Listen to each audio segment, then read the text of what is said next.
நம்ம திமுக திரு மதிவாணன் அந்த கேள்வியை முன்வைக்கலாம். மும்மொழி கொள்கை என்பதோட எதிர்ப்பின் நீட்சியாகத்தான் இந்த PM ஸ்ரீ பள்ளிகள் திட்டத்தை எதிர்க்கிறோம் அப்படின்றத திமுகவும் சொல்றாங்க. ஆனா அது கொள்கை தொடர்பானது என்று நீங்க சொல்றீங்க. ஆனா அது ஈகோ அப்படின்னு சொல்றாரு திரு ஆசீர்வாதம் ஆச்சாரி. உங்க பதில்? ஆசீர்வாதம் ஆச்சாரி பேசும்போது ஒரு விஷயத்த என்ன சொன்னாருன்னா, புரிதல் இல்லாமல் பேசுகிறோன்னு சொன்னார். நான் சாதாரணமாக சொல்கிறேன்னா, புரிதல் யாருக்கு இல்லைன்னா ஆசீர்வாத ஆச்சாரிக்கு தான் இல்லை. ஏன் இல்லைன்னா, ஒரு இடத்துல சாப்பிட்றோன்னு வச்சிங்களேன், 10 விஷயம் இருக்குது. எனக்கு பிடிக்கலன்னா என்னை விட்டுடணும். சாப்பிடுன்னு கட்டாயப்படுத்துறது முதல்ல தப்பு. எனக்கு ஒத்துக்காமல் போகணுன்னா, எனக்கு அலர்ஜி ஆயிடுச்சுன்னா நீங்கள் மருந்து வாங்கி தருவீங்களா? ஸோ எங்கள் மக்களுக்கு என்ன வேணுன்றதை நாங்கள் தான் முடிவு பண்ணுவோம். நீங்கள் முதல்ல அதுலேயே நாங்கள் முடிவு பண்ணுறோம், நாங்கள் இம்ப்ளிமெண்ட் பண்ணுவோம், நாங்கள் அப்போ தான் பணம் கொடுப்போன்றது எப்படின்னா கந்து கட்டிக்காரனோட மோசமான ஒரு நடைமுறை இது. நீங்க முதல்ல கையெழுத்து போடுங்க, ஒத்துங்க. நீங்க கொடுக்கிற உதாரணத்தின் அடிப்படையிலே வந்தாலும் 5 பேருக்கு தனித்தனியா சமைக்க முடியாது, எல்லாருக்கும் ஒன்னா சமைக்கிறோம், அதுல என்ன பிரச்சனை அதை சாப்பிடுறதுல அப்படின்னு கேக்குறாங்க. நாங்க ஒரு சில குறிப்பிட்ட ஐட்டம் தானே வேணாம்னு சொன்னோம், நாங்க மொத்தமா வேணாம்னு சொன்னோம். அப்ப அவருக்கு தானே புரிதல் இல்லை அப்பவே. சரி, நாங்க என்ன கேட்கிறோம், நாங்க மாத்தி பேசணும்னு அவர் சொல்றாரு இல்ல. மோடி 2014 ஆட்சிக்கு வர்றதுக்கு முன்னாடி பேசுனதுனால 2014 பிரதமர் ஆனதுக்கு அப்புறம் அதே ஸ்டாண்ட்ல நின்னாரா? FDIல GSTல ஆதார் கார்டை பத்தி பேசும்போது இதெல்லாம் அவர் மாற்றி பேசலையா? குஜராத் முதலமைச்சராக இருக்கும்போது மாதிரி மாத்திரமோ பிரதமராக இருக்கும்போது மாற்றி பேசலையா? அப்போ அவர் என்ன சொல்ல வர்றாரு? நீங்கள் எங்களுக்கான நிதியை கொடுங்கணுன்றது நான் என்ன கேட்குறேன்னா, 60-40 தானே ரேஷியோவே. நீங்கள் என்ன மொத்த காசு நீங்கள் கொடுக்குறீங்களா? அப்போ அங்கேயே ஒரு தடவை தப்பாக இருக்குல்ல. சரி, இதுக்கு முன்னாடி உங்களை நம்பி வந்தோம்ல, உதயமின் திட்டத்தில் உணவு பாதுகாப்பு மசோதால எல்லாத்துலேயும் கையெழுத்து வாங்கினீங்க, எல்லாத்தையும் நடைமுறைப்படுத்தினீங்கல்ல. எங்களுக்கு என்ன கிடைச்சிது? எல்லா இடத்துலையும் எங்களை ஏமாத்த தானே செஞ்சீங்க. அப்புறம் நீங்க என்ன பேச வரீங்க? நீங்க என்ன சொல்றீங்க? நீங்க அப்போ வெறும் இந்தியா ஃபுல்லா 14,500 பள்ளிக்கூடங்களுக்கு நீங்க செலவு பண்றேன்றீங்க.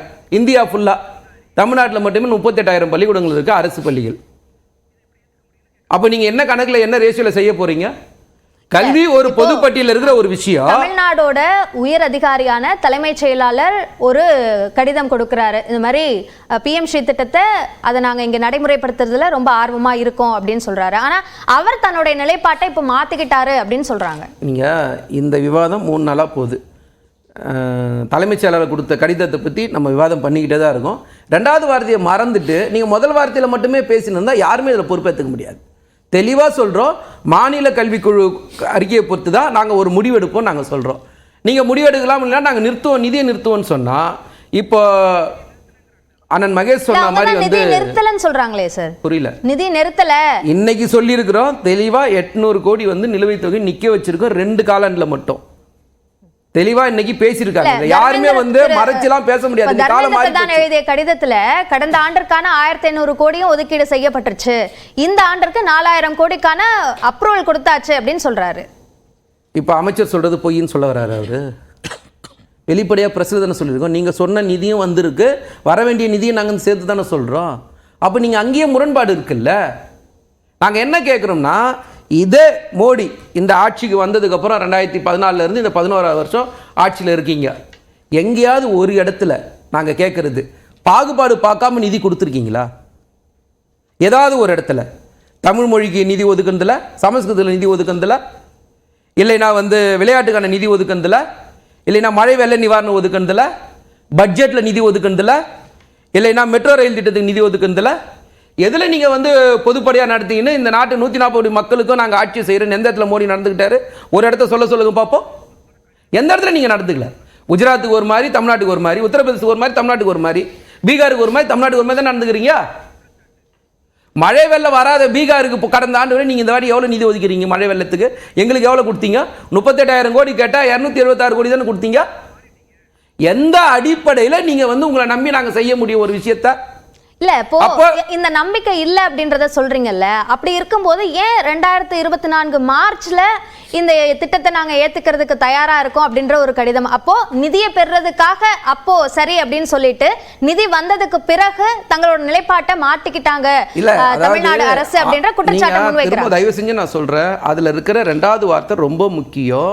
நாங்க ஏத்துக்க தயாரா இருக்கிறோம், ஆனா நீங்க எங்களுடைய கல்விக் கொள்கையை நீங்க ஏத்துக்கணும். அந்த அடிப்படையில் இது பேச வேண்டிய ஒரு விஷயம். அப்படிலாம் கடிதத்துல குறிப்பிடப்படல. அதான் சொல்ல வரேன், எங்களுடைய கல்வி கொள்கையும் சேர்த்து தான் நாங்க பேசியிருக்கோமே தவிர எந்த இடத்துல எங்க கல்வி கொள்கையை நாங்க விட்டு போவே இல்லையா? இருமொழி கொள்கையை நாங்க எங்கேயாவது விட்டு கொடுத்துருக்கோமா? தலைமைச் செயலாளர் எழுதின கடிதத்துல மாநில கல்வி கொள்கை குறித்து எதுவும் குறிப்பிடப்படல. பள்ளி கல்வி செயலாளர் தலைமையில குழு அமைத்து அவங்களோட ரெக்கமெண்டேஷன் அடிப்படையில முடிவு செய்வோம் அப்ப அதோட அர்த்தம் என்ன சொல்றாங்க. அதோட அர்த்தம் என்ன? முதல் பத்தியில ஒரு பாயிண்ட் முதல் இருங்க ஆச்சாரி, நீங்க பேசும்போது அமைதியா இல்ல, ஒரு நிமிஷம் இருங்க. அதான் முதல் பத்தியில குறிப்பிட்டிருக்காங்கல்ல, நாங்க வந்து இதை நடைமுறைப்படுத்துறோம், அதுக்கு நான் keen on it அப்படின்னு சொல்லி மென்ஷன் பண்ணிருக்காங்க. அதான் நான் சொல்றேன், நீங்க கூப்பிட்டீங்க, நான் வந்தேன், என் இலையில வச்சீங்க, எனக்கு பிடிக்கல நான் ஒதுக்குறேன், அதை விட்டுடுங்கன்னு தான் நாங்க சொல்றோம். நீங்க அதை ஏத்துக்கணும்னு ஏன் கட்டாயப்படுத்துறீங்கன்னா திரும்ப அதே உதாரணம் நான் சொல்றேன், நான் மாத்தியே பேசலைங்க. நீங்க ஒரே ஒரு விஷயம் தான், மோடி ஒரு சின்ன உதாரணம் கேட்கறேன்னு, நீங்க இது எத்தனாயிரம் கோடி பட்ஜெட் இந்த கல்விக்கு மட்டும் நான் கேட்கறேன். கடைசியா G20 மாநாடு நடந்தது, சூப்பர் ரிச் டாக்ஸ்ன்னு சொல்லி 2% வந்து உயர் பணக்காரர்களுக்கு போடணும்னு சொன்னாங்க. அதோட மதிப்பு வந்து 1,20,000 கோடி. இன்னைக்கு வரைக்கும் ஏன் நீங்க அதை நடைமுறைப்படுத்த மாட்டீங்க?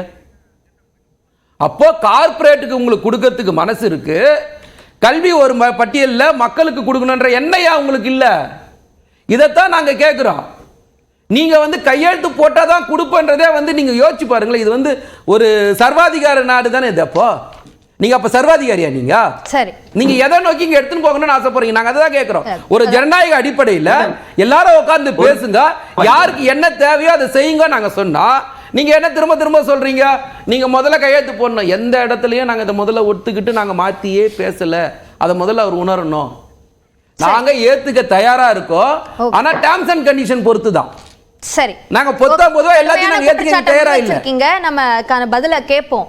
திரு சுப்பிரமணியன், இந்த திட்டத்தை, மத்திய அரசோட திட்டத்தை ஏற்றுக்கொண்டே தீர வேண்டும் அப்படின்ற நிர்பந்தத்தை முன்வைக்குது மத்திய அரசு அப்படின்னு சொல்றாரு திரு மதிவாணன், உங்க பதில்? அதாவது திமுக அரசாங்கத்துக்கு வந்து இல்ல திராவிட முன்னேற்ற கழகத்திற்கு வந்து கேள்வி கேட்டா, கணக்கு கேட்டாலே வந்து கணக்கு கேட்டதுனால பழைய ஆண்டுகள்ல பாத்தீங்கன்னா ஒரு கட்சியை உடைந்து இன்னொரு கட்சி ஆட்சி அமைத்த காலங்கள்லாம் நம்ம பார்த்திருக்கோம்.